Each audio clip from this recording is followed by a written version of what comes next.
시청자 여러분 안녕하십니까? 김세화입니다. 오는 6월 13일 치러지는 제7회 전국 동시지방선거가 2달 정도 앞으로 다가왔습니다.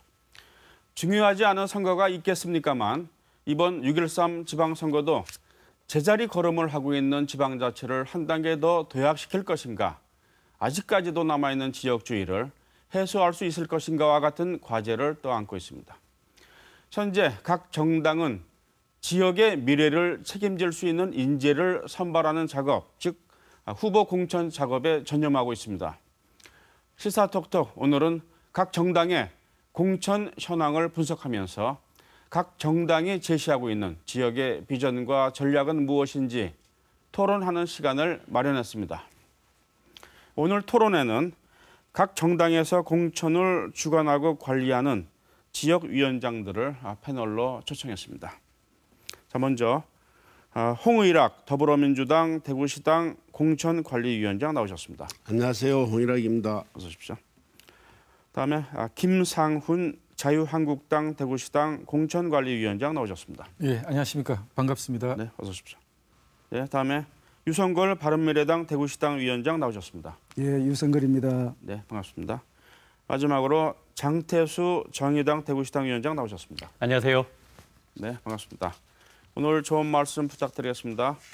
먼저 각 정당의 지방선거 준비 현황부터 알아보도록 하겠습니다. 더불어민주당부터 얘기를 해야 될 것 같습니다. 지금 공천 신청 이 현황을 보면은 4년 전보다 숫자가 굉장히 많이 늘었죠. 예. 한 5배 정도 늘었다고 하는데요.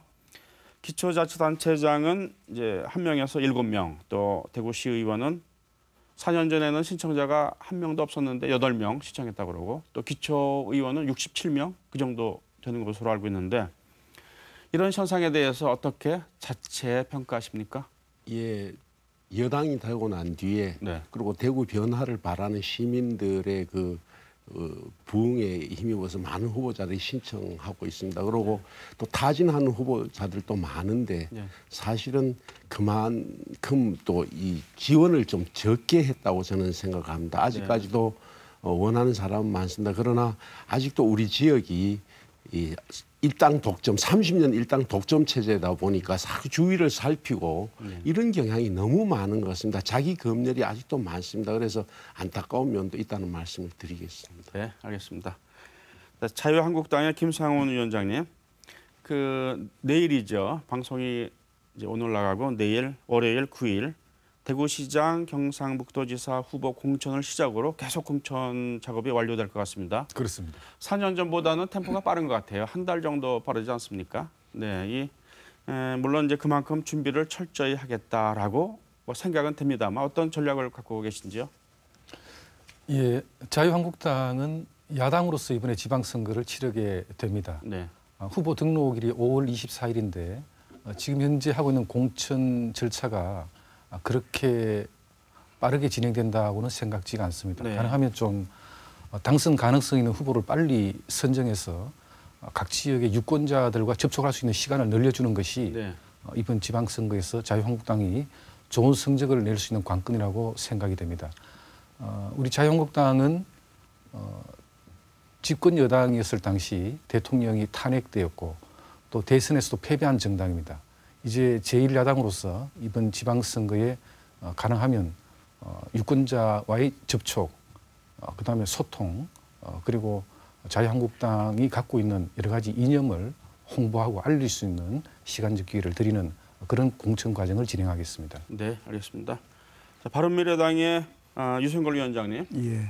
당초 바른미래당의 유승민 대표는 전 지역구, 전 선거구에서 후보를 내겠다고 이제 공언을 했습니다.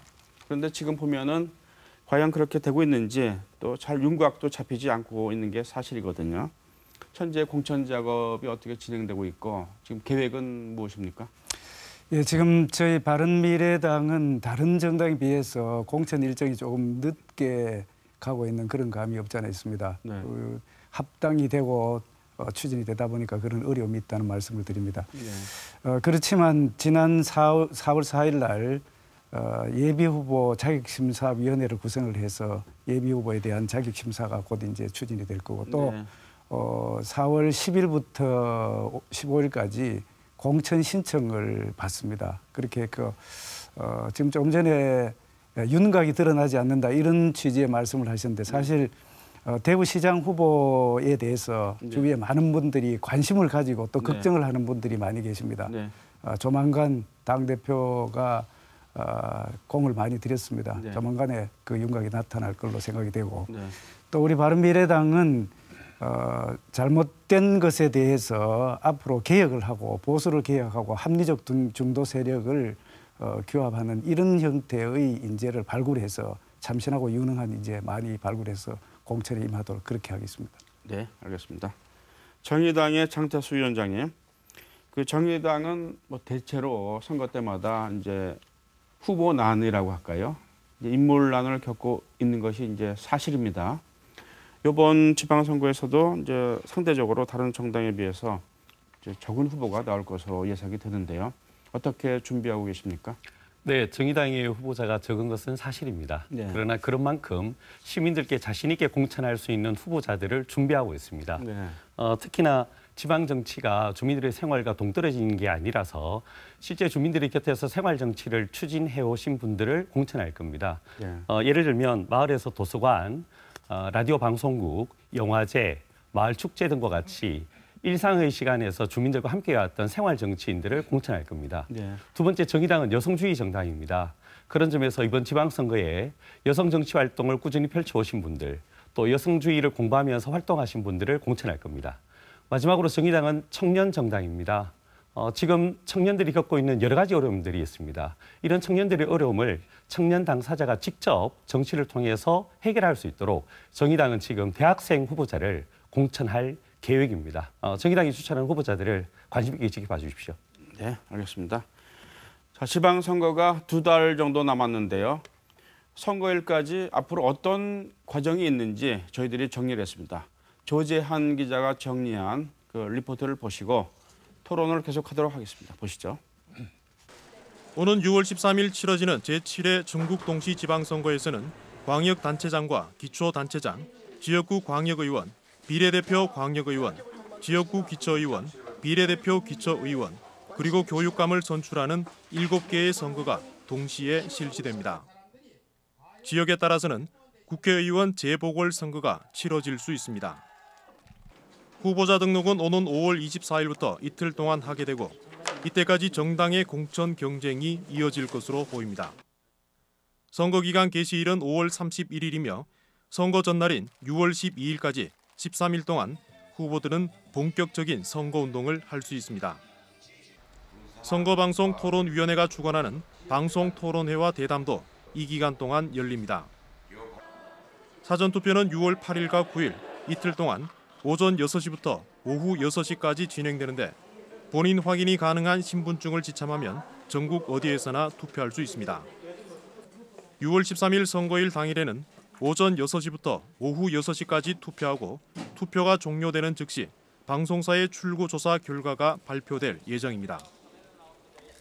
제7회 전국 동시 지방선거는 우리 사회가 요구하는 정치 개혁, 지방 분권, 경제의 방향 등 기존의 틀을 개선하기 위한 헌법 개헌안 찬반 투표가 동시에 시행될 가능성도 있어 그 어느 때보다 중요한 의미를 담고 있습니다. 말뿐인 풀뿌리 민주주의가 이제는 제 모습을 찾아 진정한 지방자치를 실현해야 한다는 과제도 안고 있습니다. 한국 사회의 미래 향방을 가늠하게 될 지방선거. 각 정당은 어떤 후보를 내세워야 할까요? 어떤 전략을 세워 유권자에게 다가가야 할까요? 시사톡톡 조재환입니다. 네, 리포트 잘 보셨습니까? 이제 2달 정도 남았습니다만 각 정당의 공천 기준을 좀 알아보겠습니다. 자, 유권자들에게 가장 강조하고 싶은 우리 당의 공천 기준을 말씀을 해주십시오. 김상원 위원장님부터 말씀을 해주시죠. 예, 우선 우리 자유한국당의 정체성과 당선 가능성을 말씀드리고 싶습니다. 네. 오랜 세월 동안 자유한국당을 여러 가지 정치 지형의 변화에도 불구하고 지켜주신 분들께 이번에 우리 당의 후보로서 직접 한번 띄워달라는 주문 말씀을 드려왔고 또 그렇게 할 것입니다. 우리 대구시당 공천관리위원회는 먼저 매번 선거 때마다 지적되고 있는 후보들의 도덕성 문제를 가장 엄격하게 적용하고자 노력을 했습니다. 네. 그래서 과거의 범죄 이력이라든지 도덕적인 문제를 검증해서 일부 후보는 본경선에 또는 본선에 오를 수 없는 어떤 그런 자격 배제의 그런 조치가 있었습니다. 이후 자유한국당의 공천관리가 가장 중점적으로 검토해야 될 부분은 각 후보들의 해당 지역 당선 가능성이라고 판단됩니다. 네. 그래서 이런 후보들이 지방선거이니만큼 그 지역에서 제기되고 있는 여러 가지 현안 사항들을 살피고 주민들의 의견을 청취하고 또 해결할 수 있다는 어떤 그런 능력의 검증이 가장 중요한 게 아닌가 그렇게 판단을 하고 있습니다. 네, 알겠습니다. 자, 바른미래당의 유성걸 위원장님. 예, 저희 바른미래당은 아직까지 공천에 관련되는 기준이 아직 확정은 되지 않았습니다. 그렇지만 첫 번째 우리 바른미래당이 강조해야 될 부분은 윤리성과 도덕성입니다.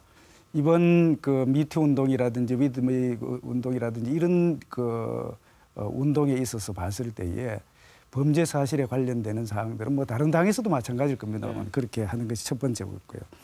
두 번째는 바른미래당 정강 정책의 신인 정치와 정치인과 또 청소년, 청년, 여성에 관련되는 사항을 아주 강조를 해놨습니다. 그렇기 때문에 참신하고 유능한 청년 그리고 여성 정치인을 발굴을 하도록 그렇게 하겠습니다.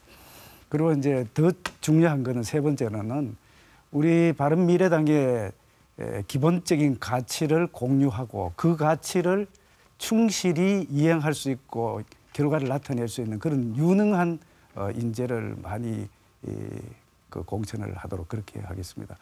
특히 이번에 저희들 그 공천 그 심사 자료에 미투 위드 유 서약서를 진구를 해서 네. 비록 법적으로는 문제가 없다 하더라도 도덕적으로 문제가 있는 경우에는 자기 스스로 거기에 서약을 해서 따르겠다 이런 거고요. 앞으로도 지금은 비록 나타나지 않았던 어떤 범죄 사실, 특히 성범죄 관련되는 사항에 대해서는 공천 이후에도 그 책임을 할 수 있도록 이렇게 그 서약서를 진구를 하고 있다는 그런 말씀을 드립니다. 네, 알겠습니다. 장태수 위원장님. 네, 앞서 말씀드렸습니다마는 정의당은 생활 정치인, 여성 정치인 그리고 청년 정치인을 주요하게 공천할 예정입니다. 이 공천 후보자들은 각 영역을 대표한다는 점도 있습니다만 영역을 대표할 뿐만이 아니라 후보자들이 가지는 기본적인 자질에 대해서도 엄격하게 확인할 겁니다. 정의당이 생각하는 공직 후보자의 기본적인 자질은 정치인의 가지는 소명으로서 정치가 어떤 사람들과 함께 해야 될 것인가, 정치인의 위치는 어디에 있는가를 정확하게 이해하고 있는 분들을 말씀드리는 겁니다. 정의당은 정치는 낮은 곳으로 향해야 한다고 믿는 정당입니다. 정의당은 정치가 가난한 사람들, 배우지 못한 사람들, 힘이 없는 사람들 곁에 있어야 한다고 생각하고 있습니다. 그런 점에서 정치인은 그런 분들과 함께 낮은 곳에 있어야 합니다. 정치인이 가져야 되는 이런 기본적인 소명의식을 충분히 이해하고 있는 분들, 그리고 일상생활에서 이 소명의식을 실천하고 있는 분들, 이것이 정의당이 공직 후보자를 공천하는 데 있어서 가장 엄격하게 확인하고 검증할 기준입니다. 네, 알겠습니다. 마지막으로 홍일학 위원장님. 예, 저희는 뭐 대구의 특수성 때문에 고민이 많습니다. 아직 당세도 많이 약한 지역이기 때문에 네. 그렇습니다. 그래서 당선 가능성, 확장성, 정체성을 본다면 저희는 우선 확장성을 좀 보고 당선 가능성도 보려고 합니다. 네. 물론 정체성도 있고 그랬으면 좋겠습니다만 아직도 우리는 확장을 좀 더 넓히는 곳에 좀 더 중점을 두겠다는 말씀을 드리고 네. 그러면서도 소신이 있는 네. 실무적이고 전문적인 지식을 가지고 있는 사람. 사실 이제까지 대구에서는 모든 일을 처리하는 과정에 정무적으로 정치적으로 해결하려는 그런 습성들이 있었습니다. 이제 실질적으로 전문적인 지식과 실무적으로 접근해서 우리 대구가 가진 문제를 해결할 수 있는 시각을 가진 그런 후보를 찾는 데 노력을 하겠습니다. 네, 알겠습니다. 뭐 약간 이제 비슷한 말씀을 하셨지만 이제 도덕적인 면, 윤리적인 면 이런 것 이제 강조하신 분도 계시고요. 이번에는 이 질문을 이런 식으로 바꿔서 드리겠습니다. 그렇다면은 우리 당에서는 이런 사람은 하여튼 절대로 안 된다. 그냥 배제 기준에 대해서 좀 말씀을 해주십시오. 자, 유성걸 위원장님. 예, 조금 전에도 말씀을 드렸습니다만 저희 예비 후보 자격심사위원회에 엄격한 3대 기준이 있습니다. 네. 이 3대 기준에 해당되는 경우에는 부적격으로 판단을 할 계획입니다. 첫 번째는 성범죄 및 아동 관련 범죄에서 형사적인 처벌을 받았는 경우에 집행유예 이상의 경우에는 이 부적격이다. 네. 명확하게 그렇게 하겠고요. 또 살인, 강도, 약취, 유인, 조직 폭력 등 강력 범죄에서 또 형사처벌을 받았는 경우에는 배제를 하겠고요.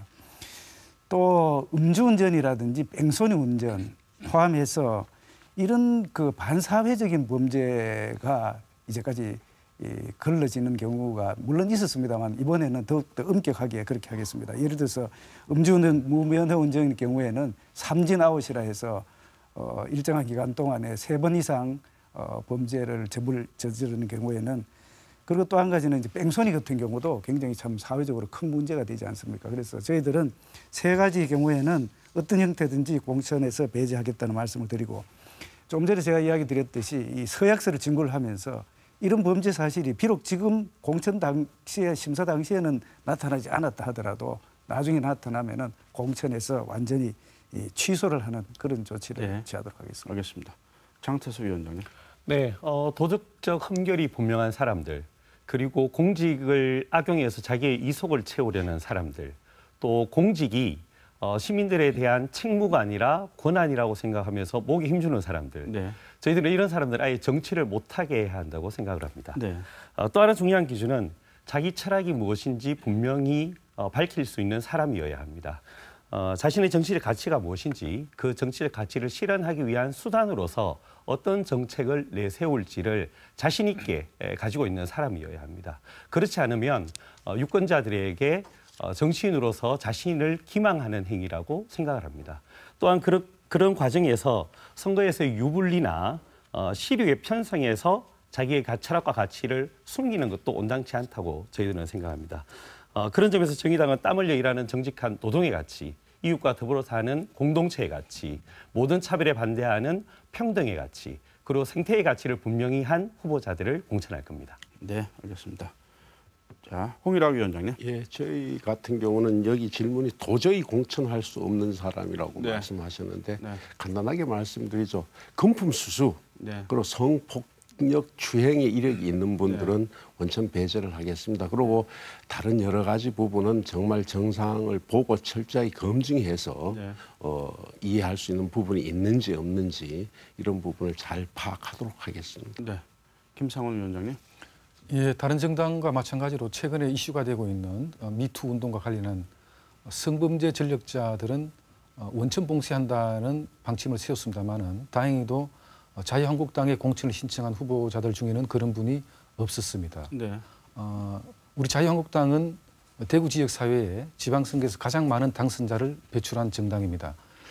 그렇지만 아쉽게도 자유한국당의 당적을 받아서 당선되신 분들이 선출직 재임 중에 저질렀던 어떤 그런 범죄 행위에 대해서는 굉장히 엄격하게 적용을 해야 되겠다는 방침을 세웠고 또 그렇게 공천 작업을 함으로써 이번에 탈락하신 분들이 들어 계십니다.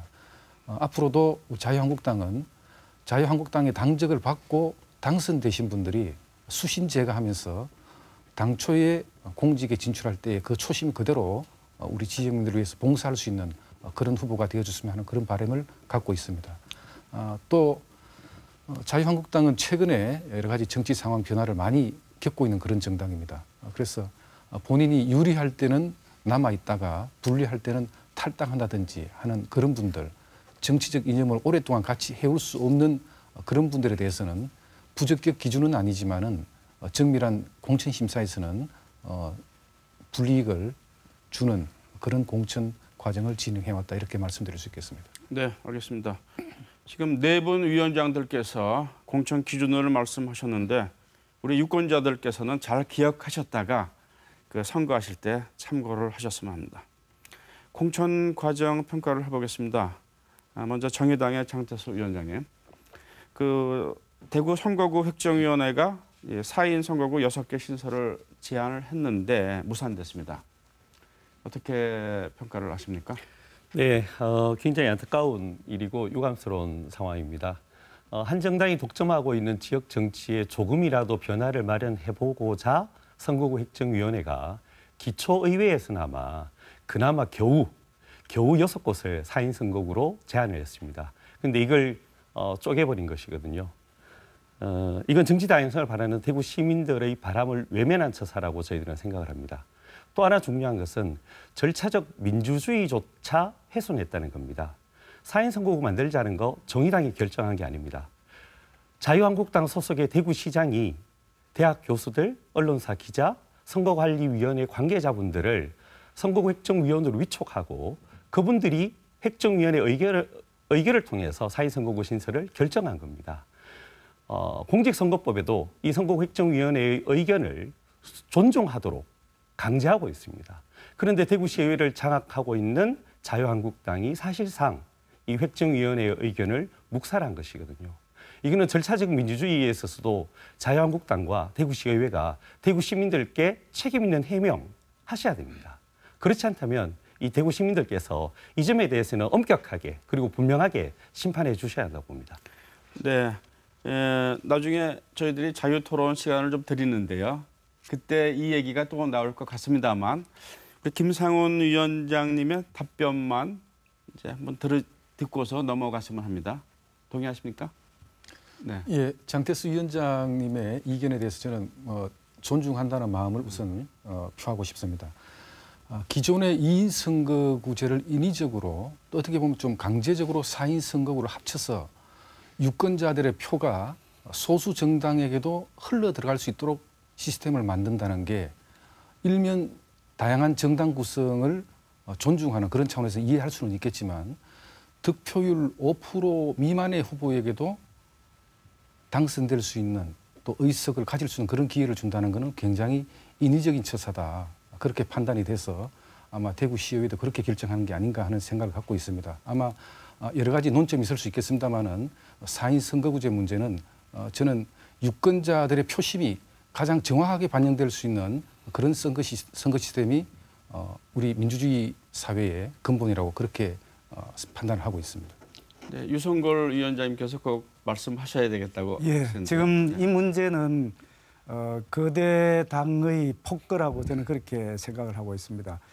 선거구 획정위원회가 다양한 시민들의 의견들을 수렴해서 최종안을 만들었다면은 거기에 대한 거는 최소한 일부라도 반영하는 그런 결과가 나타나야 되는데 그렇지 않아서 굉장히 실망스럽습니다. 그래서 저는 생각이 선거구 획정위원회에 안이 올라오면은 상임위에서의 찬반 논의만 하고 만약에 반대한다고 하면은 다시 선거구 획정위원회 1회에 한해서 다시 의견을 묻고 바로 본회의에서 표결 처리하는 그런 제도적 장치가 마련되지 않으면은 네. 앞으로도 계속 그렇게 될 것입니다. 그래서 네. 그런 제도적 장치를 네. 마련하는 노력이 필요하다고 봅니다. 네, 관련해서 홍일화 위원장님께 제가 질문 드릴게요. 예. 더불어민주당은 뭐 대구에서는 안 그랬지만 사실 서울이나 호남 지역에서는 거대 정당으로서 4인 선거구를 반대하지 않았습니까? 그렇게 반대했다기보다는 네. 선별적으로 대처한 것 같습니다. 호남 지역에는 또 몇 군데를 같이 동의한 적도 있고 또 경기도 지역에서 같이 동의하고 협의를 했던 적도 있습니다. 근데 그게 이제 지역마다 약간씩 견해가 달랐던 면이 있어 전면적으로 이렇게 뭐 하지 않았지는 없습니다. 네, 그럼 위원장님은 예. 어떤 견해를 갖고 계십니까? 저는 그 4인 선거구제가 그 지역 특성상 필요한 곳이 저는 분명히 있다고 생각합니다. 네.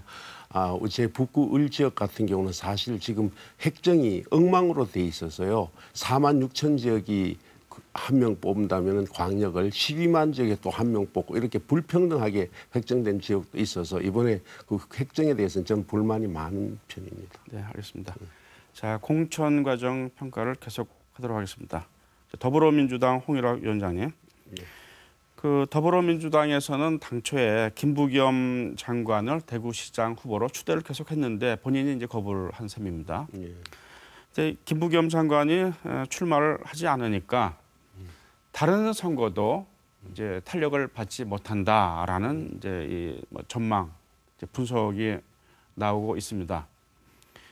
이 김부겸 장관에 대한 의존도가 너무 컸던 것 아닌지 이런 이제 비판도 있는데 어떻게 보십니까? 그거는 저는 이렇게 생각합니다. 대구 시민들이 바람이 굉장히 컸지 않았나 이렇게 생각합니다. 대구가 지금 여러 가지 어렵고 힘들고 그러니까 좀 더 판을 좀 바꿔달라 그런 바람을 김부겸에게 원하지 않았던가 생각하는데 저희 당에서 헌법 개정 문제도 있고 해서 부응을 하지 못한 데 대해서 저도 섭섭하게 생각을 합니다. 이제 우리 대구 시민들이 이제 어떤 그런 왕자를 원하기보다는 우리끼리 우리의 문제를 해결하는데 더 힘써 주셨으면 좋겠고 이번 우리 후보들도 다 훌륭한 후보들이니까 잘 지켜봐 주셨으면 좋겠습니다. 네, 알겠습니다.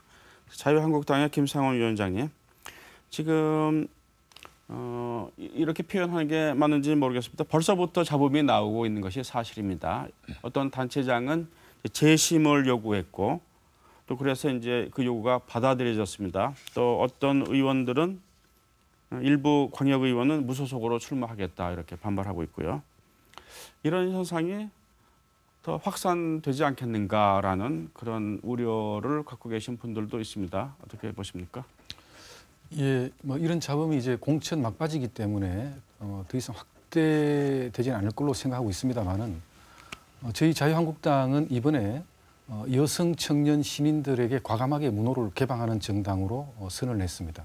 그분들께 50% 이상의 공천을 주겠다고 약속한 만큼 그분들이 들어오실 공간을 만들어 드려야 됩니다. 그래서 부득이하게 치열한 공천 경쟁 가운데서 본인의 뛰어난 자질과 역량에도 불구하고 탈락하실 수밖에 없는 그런 상황이 있었습니다. 탈락하신 분들이 좀 저희 자유한국당에서 충분하게 마음을 헤아려 드리지 못한 잘못은 우리 공천관리위원장인 저나 공천관리위원회에 있다고 판단이 되고 이 자리를 빌어서 사과의 말씀을 드리겠습니다. 어떤 공천이든지 간에 공천을 받은 한 분은 공정하다고 판단을 하고 탈락하는 여러분은 불공정하다고 판단하실 겁니다. 그래서 탈락하신 분들의 탈락 사유를 저희들이 말씀드릴 수는 없습니다.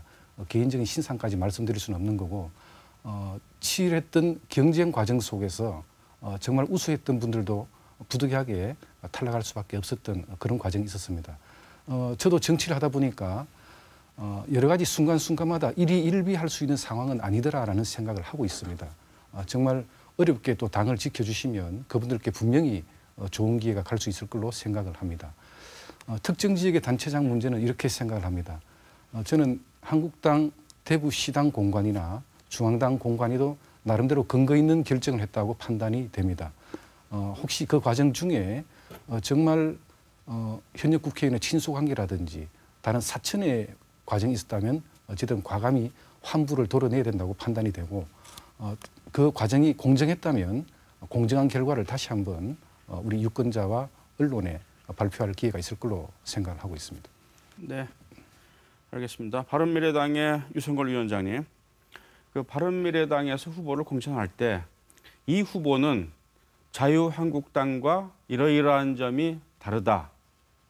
그렇게 자유한국당과 차별을 할 수 있는 그런 부분이 무엇인지, 그러니까 정체성에 대해서 이 자유한국당과 과연 무엇이 다르냐라는 질문입니다. 어떻게 답변하시겠습니까? 예, 우리 바른미래당은 창당된 지가 얼마 되지 않습니다만 개혁적 보수와 그리고 합리적 중도 이 기본 방향을 가진 참신하고 유능한 분들을 많이 지금 찾고 있습니다. 네. 다만 그 구체적으로 그럼 어떤 차별성, 어떤 후보의 차이가 있느냐 이런 부분들에 대해서는 사실 딱 떨어지게 이건 이거다, 저건 저거다 이렇게 하는 게 굉장히 사실 어렵습니다. 다만 우리 정강 정책은 아주 상세하게 나와 있기 때문에 그 정강 정책을 충분히 실천하고 그 결과를 실현할 수 있는 분이라면은 저희들은 받아들이겠다 이런 말씀을 드리고 참고로 말씀드리면은 지금 다른 당의 그 공천 과정이 아까 제가 말씀드린 대로 조금 진행이 빠릅니다. 특히 자유한국당의 경우에는 저희 뭐 바른미래당을 의식해서인지 또 그렇지 않을 가능성이 많습니다만 어쨌든 빨리 공천을 하고 있어서 그 공천 과정에서 혹시 탈락한 분들에 대한 이야기가 지금 나오고 있습니다. 네. 기본적으로는 탈락했는 분들을 저희들이 대상으로 하지는 않습니다. 다만 그 과정 속에서 비민주적이라든지 공정성 또는 객관성을 저해하는 그런 사항으로서 하는 경우에는 저희들이 선별적으로 우리 바른미래당의 가치와 부합하는 그런 면이 있다면 저는 괜찮다고 생각합니다. 다만 한 가지는 이미 뭐 색깔이 다른 그런 옷을 입고 외부에서 활동했다면 그거는 곤란하지 않겠냐 하는 그런 생각을 드립니다. 알겠습니다. 예. 이 정체성 부분과 관련해서 사회자가 질문 하나 드려도 되겠습니까? 예, 말씀하시죠. 자, 우리 김상훈 위원장님하고 유성걸 위원장님은 같은 당 소속이었습니다. 지금 이제 다르지만 그러면 자, 유성걸 위원장님은 자, 김상훈 위원장님하고 정책적으로 무엇이 다릅니까? 가장 그 큰 차이점이 무엇입니까? 그 정책에 관련된 사항은 네. 결국은 이념이라든지 지향하는 그 방향을 구현하기 위한 수단으로 나오는 겁니다. 네. 제가 좀 전에 말씀드렸듯이 저희들은 개혁적 보수가 이제까지 욕을 먹고 비판을 받았던 것은 수구적인 태도를 취하고 과거에 잘못된 것을 그대로 답습하고 또는 연장하는 그런 형태가 됐기 때문에 비판을 받고 있는 겁니다.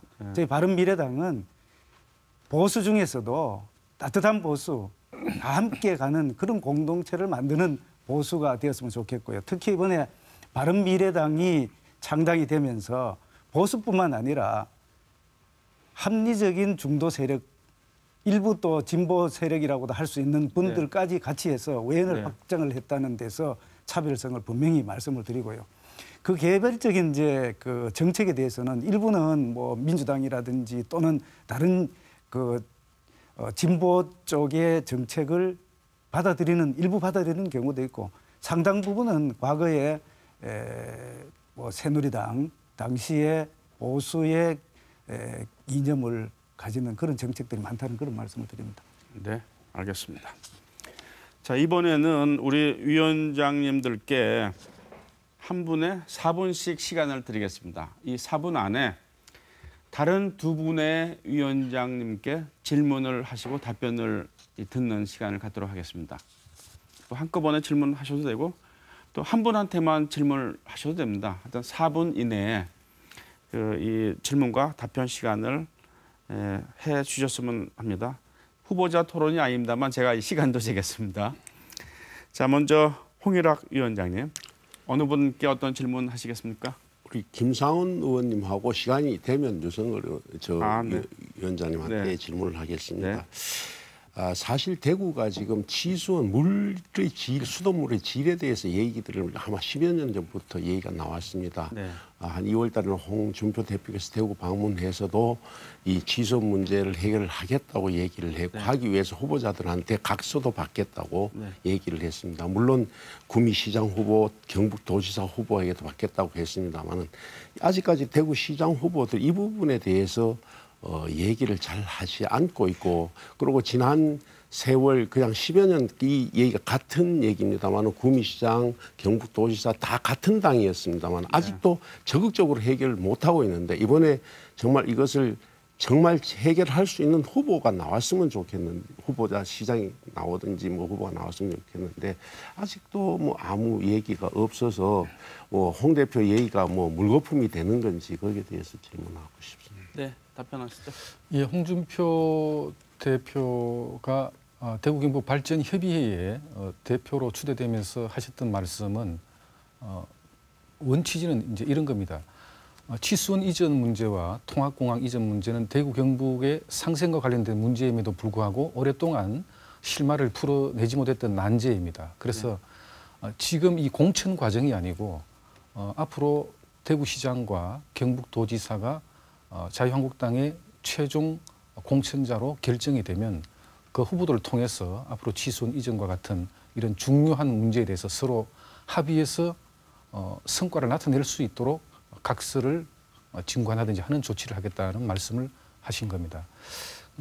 이 자리에서 이제 홍일학 의원님께서 말씀해 주셨기 때문에 조금 덧붙여 말씀드리면 정말 이 중차대한 난제들을 풀어나가는데 자유한국당만의 힘으로는 저는 부족하다고 생각을 합니다. 이제 더불어민주당은 집권 여당입니다. 이런 난제를 풀어나가는데 같이 한번 힘을 보태주십사 하는 말씀을 드리고 또 뚜렷한 성과를 나타내는데도 더불어민주당의 힘이 반드시 필요합니다. 우리 홍일학 위원장께서 그간에 이런 문제에 굉장히 노력을 해오셨던 만큼 같이 공조한다면 정말 대구 시민들께 의미 있는 성과를 선사해 드릴 수 있다고 판단이 됩니다. 네, 한 1분 40초 정도 남았는데 어떻게 하시겠습니까? 그래서 이런 부분이 이제 경쟁하는 과정에 그냥 그 의지가 강한 후보자가 네. 선택되어야 된다는 생각에서 질문을 드렸는데 네. 후보자가 결정되고 난 뒤 했을 때 누구나 하겠다는 얘기를 하는데 그것이 항상 문제가 되더란 말씀을 드리고 네. 또 우리 유성걸 위원장님한테 질문 드리면 제가 제 지역구이기도 합니다. 북구을에 4만 6천, 12만, 8만 5천 이렇게 획정이가 어떻게 게리맨더링 되어 있습니다. 이런 것을 바른 미래당에서 문제제기를 크게 하셨는데 이 점에 대해서 어떻게 생각하십니까? 예, 그 부분은 조금 전에도 제가 말씀을 드렸듯이 사실은 이 부분은 저희들이 강력하게 그 항의성 시위 형태도 했고요. 앞으로도 법적인 조치도 취할 그런 생각이라는 말씀을 드립니다. 특히 257%, 2.57% 배에 해당하는 이런 선거구의 차별은 위헌적인 요소가 상당히 많습니다. 그래서 헌법 소홀이라든지 그런 절차를 앞으로 밟겠다는 말씀을 드리고 앞으로는 이런 형태의 이거야말로 구태 아니겠습니까? 선거구 획정위원회가 허수아비입니까? 그렇지 않습니까? 조금 전에 말씀하셨듯이 의회에서 김상원 위원장님이 의회에서 했다는 그런 말씀인데요. 그럴 것 같으면 선거구 획정위원회 필요 없습니다. 제가 알기로는 이런 형태가 한 몇 번, 4번 정도 이렇게 반복이 되는데 이거야말로 잘못된 적폐라고 저는 생각을 하고 정치적 과정에서 다양성이라든지 풀뿌리 민주주의가 정착될 수 있는 그런 제도가 마련됐으면 좋겠습니다. 네, 시간이 다 됐습니다. 다음에는 김상원 위원장님 다른 두 분께 질문하시고 답변 들으시죠. 예, 홍일학 위원장님과 유승걸 위원장님께 질문 드리겠습니다. 네. 먼저 홍일학 위원장님께 질문 드리겠습니다. 현 정부가 들어서고 나서 차관급 인사의 고위공직자 인사를 봤을 때 역대 어느 정부보다도 가장 TK의 인재들이 인사적인 불이익을 받았던 걸로 그렇게 보도가 되고 있고 또 그것이 사실입니다. 또 그리고 최근에 급기야는 현 정부에서 2,900억이나 투자된 물산업 클러스터 사업을 전면적으로 재검토하겠다고 이야기를 하고 있습니다. 또 지난해 우리 예산 확보 경쟁에서 우리 홍일학 의원님과 자유한국당의 곽대원 의원님께서 열심히 노력해 주셔서 성과는 나타냈지만은 과거 전례와 비교할 수 없는 예산 불이익이 저는 있었다고 봅니다. 앞으로도 이런 상황은 더욱더 심각해질 텐데 앞으로 더불어민주당의 시장 후보로서 최종 낙점되는 분께서는 이런 데 대한 분명한 소신과 또 앞으로 어떻게 해서 국비 확보 또 대구의 난제들을 풀어갈 것인지에 대한 분명한 소신을 좀 밝혀주셨으면 좋겠다는 생각이 드는데 여기에 대해서 우리 홍일학 위원장 어떻게 생각하시는지 묻겠습니다. 그리고 유승걸 위원장님께 묻겠습니다. 유승민 대표께서 깜짝 놀랄 만한 시장 후보를 내겠다고 바른정당 시절에 말씀하신 바가 있습니다. 그 후보가 우리 유승걸 위원장이신지 한번 여쭙고 싶고 최근에 국민의당과 통합 이후에 바른미래당으로 출범하면서 특히 대구 지역의 바른미래당의 당 정체성이 굉장히 좀 희박해진 게 아닌가 하는 그런 생각을 갖고 있고 최근에 공천 신청 상황을 봐서도 그런 분위기가 계속 지속되고 있다고 여겨집니다. 바른미래당이 앞으로 대구에서 또 대구 경북에서 어떻게 존재감을 표시하고 정치의 외연을 확대할 수 있을 것인지에 대해서 한번 소견을 밝혀주시기 바랍니다. 네, 한 1분씩 답변하시면 될 것 같습니다. 예, 우선 청와대 그 정책실장, 장하상 정책실장 밑에 경제 정책을 담당하는 사람들 전부 TK 출신들입니다. 네. 그 예를 그렇게 말씀드리면서 인사문제는 말씀드리고요. 물산업 클러스터 이 부분에 대해서는 사실 이제까지 이 문제를 해결을 해 오는 과정에서 전면 재검토라기보다는 법적인 근거가 있어야 되는데 전부 정무적으로 정치적으로 해결해 오다 보니까 을에 대한 법적 근거가 없습니다. 그래서 법적 근거를 만들자는 얘기를 하는 것을 이게 오해가 되는 것 같습니다. 그리고 사실은 이걸 물 일원화 작업을 산업 일원화 작업을 하자는 것에 대해서 지금 합의가 되어 있는데 법적으로 통과되지 않아서 자유한국당에서 많이 협조해 주셨으면 좋겠고요. 예산 문제는 지금 우리가 이제까지 예산 전부 SOC 위주로 하다 보니까 2월 된 경우가 너무나 많습니다. 도시 고속도로에 있어서도 예를 든다면 뭐 1,000억이 예를 들어서 작년 예산이 뭐 2월 되는 것이 뭐 900억이 된다든가 이렇게 하는 것을 지금 새로운 방향으로 쓸 수 있는 돈을 가져오게 하다 보니까 줄어든 것처럼 보인다는 말씀을 분명히 말씀드리겠습니다. 네, 유성걸 위원장님. 예, 우리 김상훈 위원장님께서 제 개인적인 그 관련되는 사항을 물어보셨는데요. 오늘 토론회는 개인적인 그런 것보다도 당에 관련된, 당의 공천에 관련된 사항이기 때문에 제 개인적인 말씀은 드리지 않는 것이 좋을 것 같습니다. 다만 한 가지는 우리 당의 공동대표 유승민 당대표께서 몇 차례에 걸쳐서 대구시장 후보에 관련되는 사항을 이야기를 했습니다. 그렇기 때문에 저도 그 속에 대상 속에 포함이 될 수 있다는 생각은 분명히 하고 있습니다. 그리고 이제 두 번째 질문은 당 정체성 관련돼서 말씀을 주셔서 또 걱정 겸 이렇게 말씀을 주셔서 감사하다는 말씀을 드립니다. 아까도 말씀을 드렸고 하듯이 저희 바른미래당의 정체성은 중도와 보수, 개혁적 보수를 아우르는 굉장히 스펙트럼이 좀 많이 넓어졌다 이렇게 말씀을 드릴 수가 있겠고요. 아직까지 창당된 지가 2월 19일 날 공식적으로 법적으로 등록이 됐습니다만 시간이 예, 네, 그래서 얼마 안 되는 그런 상황에서 앞으로 우리 정체성을 더욱더 알릴 수 있도록 더 노력을 하도록 하겠다는 말씀을 드립니다. 네, 알겠습니다. 자, 이번에는 유성걸 위원장님께서 다른 두 분께 질문하시고 답변 들으시기 바라겠습니다. 예, 우리 홍일학 그 위원장님과 김상훈 위원장님께 각각 질문을 드리겠습니다. 먼저 홍일학 위원장님께 질문을 드리겠습니다. 조금 전에도 직접 저한테 또 질문을 하셨습니다만 4인 선거구제 관련돼서 저는 이 문제는 앞으로도 지속적으로 검토를 하고 합리적인 방안을 마련해야 된다고 생각합니다. 만약에 우리 민주당이 이 시 지방의회에서 다수 의석을 차지하더라도 4인 선거구제에 이제까지 나타냈던 그 의견을 계속 유지하실 건지에 대해서 여쭤보고 싶고요. 그다음에 김상훈 위원장님께는 이미 뭐 앞에서 계속 이야기가 됐습니다만 공천 관련돼서는 저 개인적으로 봐서도 뭐 그런 아픔이 있었습니다만 어쨌든 공천 이게 정치의 기본입니다. 그런 정치의 기본에서 공천에서 잡음이 생긴다. 객관성과 공정성에 문제를 제기한다는 이야기는 이거야말로 정치 기본을 무시하는 그런 처사가 아닌가 이런 생각이 듭니다. 그래서 일부 그 단체장의 반발이랄까 또는 뭐 재심 신청이 있었고 한데 이 부분에 대해서는 앞으로 우리 자유한국당이 어떤 형태든지 해명뿐만 아니라 개선 방안을 제시를 해야 된다고 그렇게 생각이 됩니다. 두 번째 질문은 우리 바른미래당을 뭐 의식해서인지 아닌지는 모르겠습니다만 일부에서 이런 이야기도 있습니다.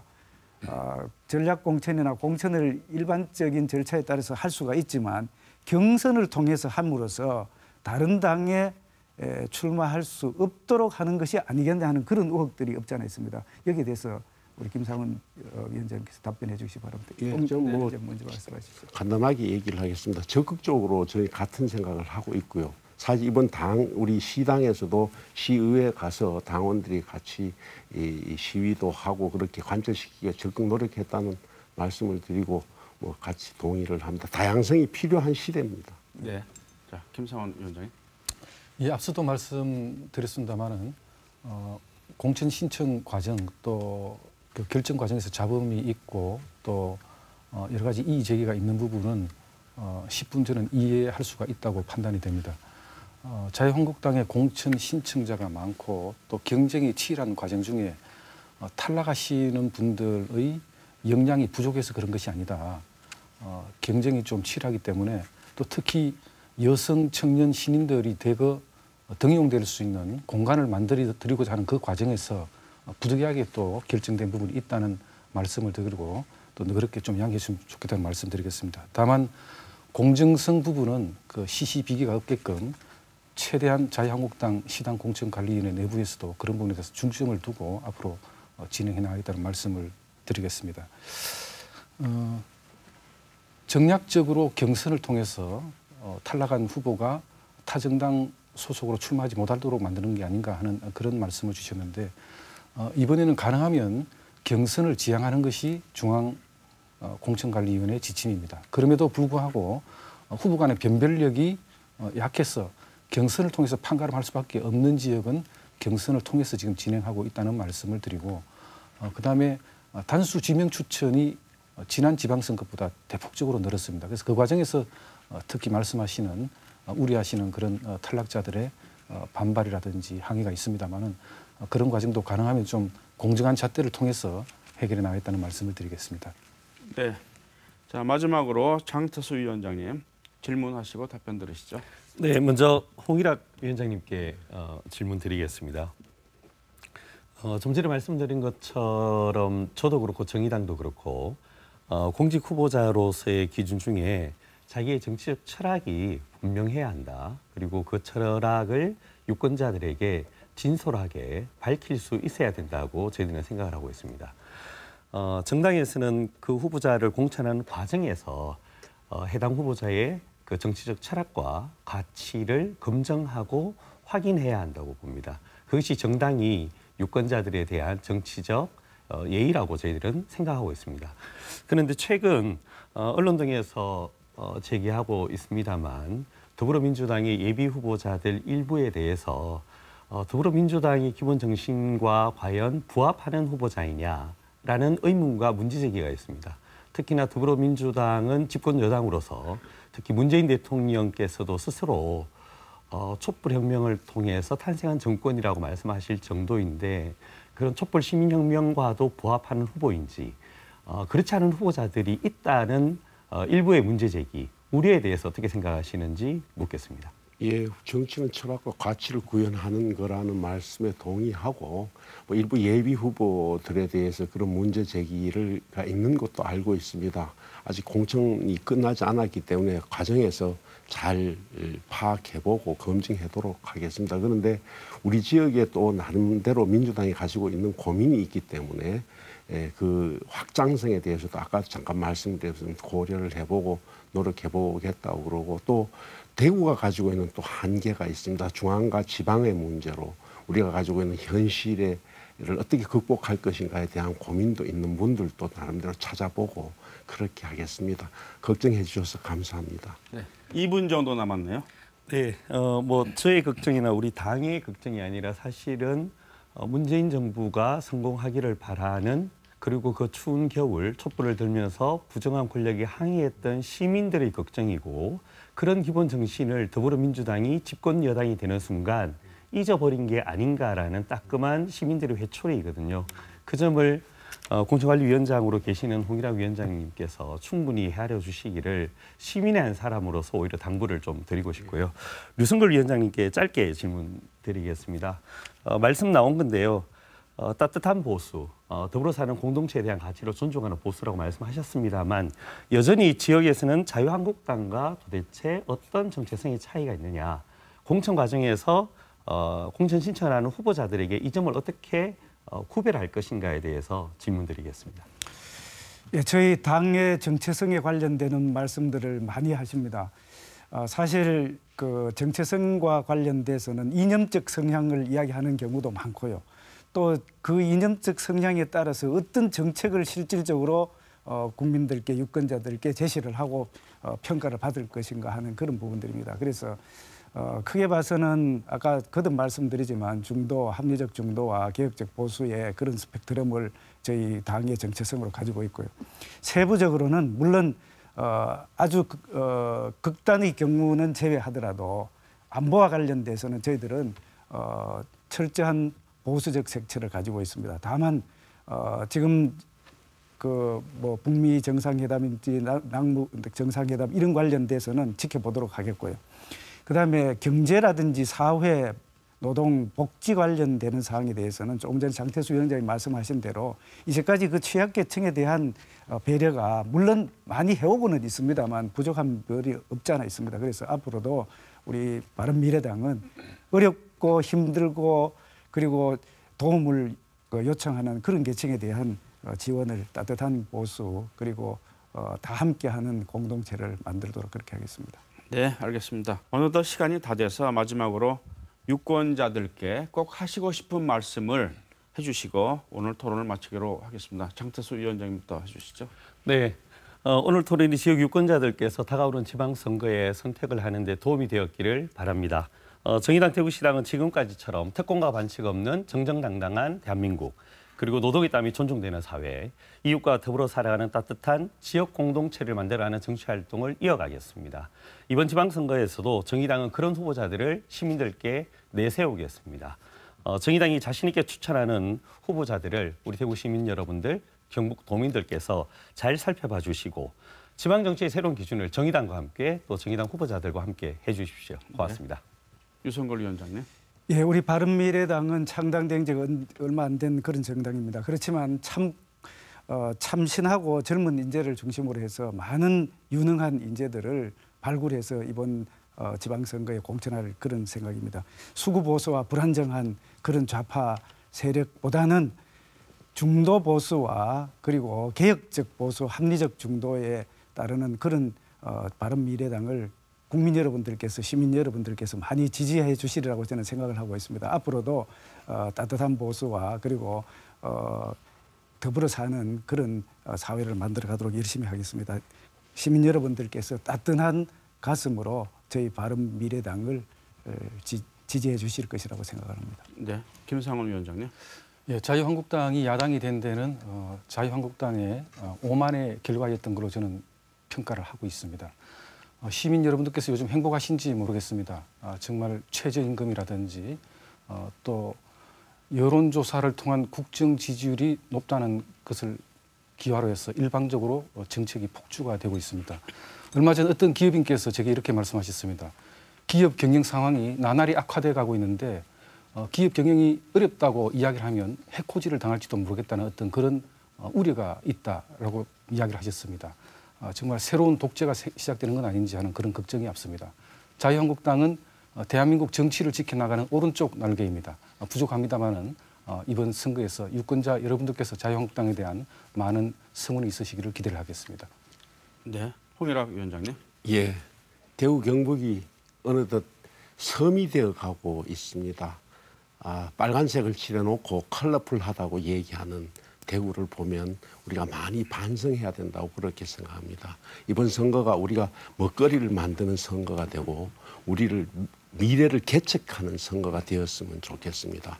이제 그냥 정치적으로 정무적으로 해결하는 그런 선거가 아니고 미래를 실무적으로 정말 전문적으로 우리 대구 문제를 바라보는 사람을 찾는 그런 계기가 되었으면 좋겠습니다. 열심히 해보겠습니다. 네. 오늘 패널로 나와주신 위원장님들께 감사드리겠습니다. 수고하셨습니다. 그리고 시청자 여러분들, 유권자로서 오늘 토론 어떻게 보셨는지 궁금합니다. 과거 예를 보면 이 공천 파동이 심할 경우에 그로 인한 후유증도 컸습니다. 여기 나오신 정치인들도 최선의 노력을 하셔야겠습니다만 공천 과정을 잘 지켜보는 것, 또 이 공천을 받은 후보의 면면을 제대로 파악하는 것은 유권자들의 몫이 아닐까 합니다. 시사톡톡 오늘은 여기서 마치겠습니다. 시청자 여러분 감사합니다.